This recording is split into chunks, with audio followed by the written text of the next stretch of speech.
السلام علیکم دوستو، آج میں آپ کو بتاؤں گی قبولیت دعا کے اوقات، مطلب کچھ ایسی رات ہے جن راتوں میں دعا ہماری ضرور قبول ہوتی ہے۔ کچھ اللہ تعالیٰ نے ایسے ارشاد 11 ایسی راتیں فرمائی ہیں جن کے دن جس رات ہماری دعا ضرور قبول ہوتی ہے۔ چلیے آج کی ویڈیو شروع کرتے ہیں۔ قبولیت دعا کے اوقات۔ احادیث اور ائمہ دین کے ارشادات کے مطابق جتنے بھی حدیثیں ہیں اور دین کے ارشاد کے مطابق جن اوقات و حالات میں قبولیت کی امید قوی ہے، ان میں چند یہ ہیں کہ احادیث میں لکھا ہے، یعنی کہ جتنی حدیثیں اور دین کی کتابیں ان سبھی میں لکھا ہے یہ کچھ ایسے حالات ہیں جن میں دعا کی قبولیت ضرور ہوتی ہے اور پوری امید ہوتی ہے کہ اگر اس رات دعا کرنے سے یا پھر اس دن دعا کرنے سے دعا ضرور قبول ہوگی۔ تو دیکھتے ہیں کون سی وہ راتیں ہیں اور کون سے وہ دن ہیں۔ تو پہلا ہے شب قدر کی۔ اکثر علماء کے نزدیک رمضان المبارک کی 27ویں شب ہے۔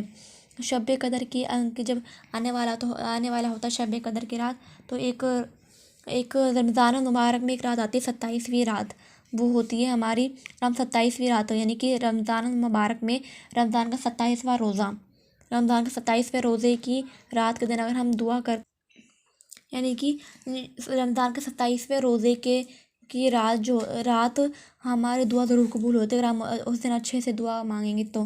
دوسرا ہے شب جمعہ اور روز جمعہ، بالخصوص سورج ڈوبنے سے کچھ ہی پہلے، مطلب کہ جمعے کی رات اور جمعے والے دن سورج ڈوبنے سے پہلے ہمیں ضرور دعا کرنی چاہیے۔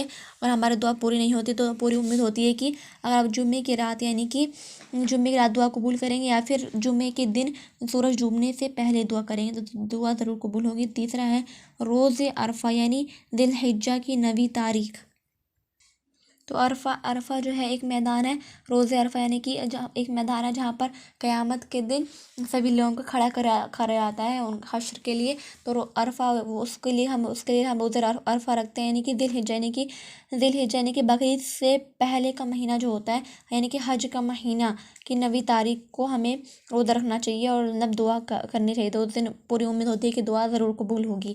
یعنی کہ ذی الحجہ کے مہینے کی 9ویں تاریخ میں، ذی الحجہ یعنی کہ بقرعید سے پہلے جو بھی مہینہ آتا ہے تو اس کی 9ویں تاریخ میں ہمیں روزہ رکھنا چاہیے اور دعا مانگنی چاہیے۔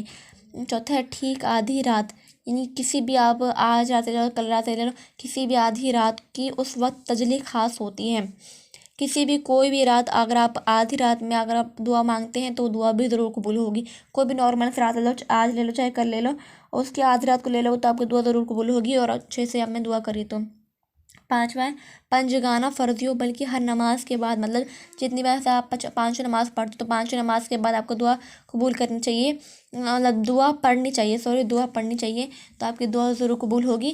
کب پڑھنی چاہیے؟ فرض نماز پڑھتے ہو نا آپ، جب آپ فرض نماز پڑھتے ہو ایسے 4 رکعت فرض پڑھی تو اس کے بعد آپ کو دعا مانگنی چاہیے تو آپ کی دعا یقیناً قبول ہوگی، پوری امید ہوتی ہے۔ ایسا حدیث میں لکھا ہے کہ آپ فرض نماز کے بعد اگر دعا مانگو گے تو آپ کی دعا قبول ہوگی۔ چھوٹا ہے تلاوت قرآن کریم کے بعد اور ختم قرآن کریم کے وقت، اگر آپ قرآن پڑھ رہے ہو اور آپ قرآن کریم کی تلاوت کر رہے ہو تو اس وقت دعا کرنی چاہیے، اور اگر آپ کا قرآن پورا ہو گیا ہے تو قرآن پورا ہونے والا ہے تو اس وقت بھی آپ کو دعا کرنی چاہیے، یعنی کہ جب آپ قرآن کی تلاوت کر رہے ہو یعنی قرآن پڑھ رہے ہو اس وقت دعا کرنی چاہیے، اور یا پھر آپ کا قرآن پورا ہونے والا ہے اس وقت دعا کرنی چاہیے، تو یہ اس ٹائم امید ہوتی ہے کہ ہماری دعا جو ہے قبول ہو جائے گی۔ اور ساتواں ہے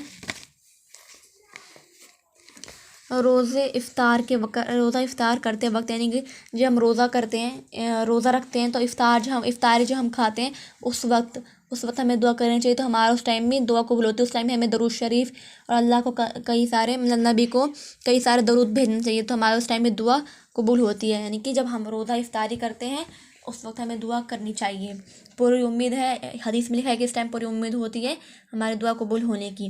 8واں جب مرغ اذان دے کہ حدیث میں آیا وہ رحمت کے فرشتوں کو دیکھ کر بولتا ہے اس وقت اللہ کا فضل مانگو۔ جب صبح جب مرغ یعنی کہ مرغا ککڑو کہتا ہے یعنی کہ اذان دیتا ہے تو اس ٹائم حدیث میں آیا کہ وہ رحمت کے فرشتوں کو دیکھ کر بولتا ہے۔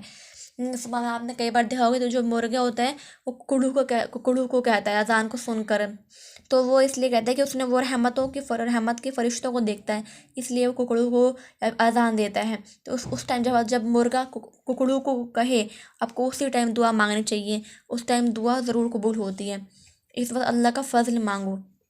9واں اذان کے وقت حدیث شریف میں ہے اس وقت آسمان کے دروازے کھل جاتے ہیں۔ کئی لوگ کہتے ہیں اذان کے وقت دعا مانگو، تو ایسے صحیح کہتے ہیں کہ اذان جب ہوتی ہے تو ہمیں اس ٹائم دعا مانگنی چاہیے، کیونکہ اس وقت آسمان کے جتنے بھی دروازے ہیں وہ سارے دروازے کھل جاتے ہیں، اور اس ٹائم ہم جب دعا مانگتے ہیں تو ہماری دعا یقیناً قبول ہوتی ہے اذان کے وقت، جب اذان ہو رہی ہوتی ہے۔ 10واں رجب کی چاند رات۔ رجب کی چاند رات، رجب یعنی کہ محرم کا جو پہلا اس سے پہلا والا مہینہ ہوتا ہے، اس ٹائم ہوتا ہے رجب کی چاند رات، ٹھیک ہے۔ رجب کی چاند رات کو بھی ہمیں دعا مانگنی چاہیے اور تلاوت کرنی چاہیے، اس ٹائم ہماری دعا ضرور قبول ہوتی ہے۔ محرم سے جو ایک مہینے پہلے جو وقت آتا ہے اس ٹائم پر رجب ہوتا ہے، یعنی کہ محرم سے پہلے۔ تو 11 ہے شب برات، شب عید الفطر اور شب عید الاضحیٰ۔ شب برات کی رات تو آپ جانتے ہوں گے، اور اس دن میں کافی سارے دعائیں قبول ہوتی ہیں شب برات کی رات، اور شب عید الفطر یعنی کہ عید کی رات میں ہمیں دعا قبول ہوتی ہے ہماری۔ عید کی رات سے چاند رات، اس کو بھی ہم چاند رات بولتے ہیں، چاند رات والے دن ہمیں دعا کرنی چاہیے۔ اور شب عید الاضحیٰ یعنی کہ بقرہ عید کی رات، ان تینوں راتوں کو ہمیں ضرور دعا قبول کرنی چاہیے، شب برات دعا پڑھنی چاہیے، شب برات کی رات اور عید کی رات اور بقرہ عید کی رات۔ تو آئی ہوپ آپ کو میری ویڈیو اچھی لگے تو پلیز میری ویڈیو کو لائک کیجیے، چینل کو سبسکرائب کریے۔ Thank you for watching my video.